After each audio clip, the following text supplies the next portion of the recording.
రాజులకు రాజైన మన విభుని పూజ చేయుటకు రండి.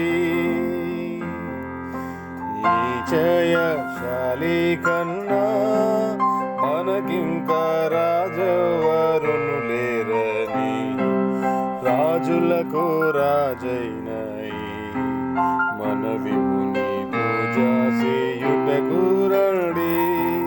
నక్కలకు బొలియలుండే, ఆకాశ పక్షులకు గూళ్ళుండేను. ఒక్కింత స్థలమైనను మన విభునికెక్కడ లేకుండేను. రాజులకు రాజైన మన విభుని పూజ చేయుటకు రండి.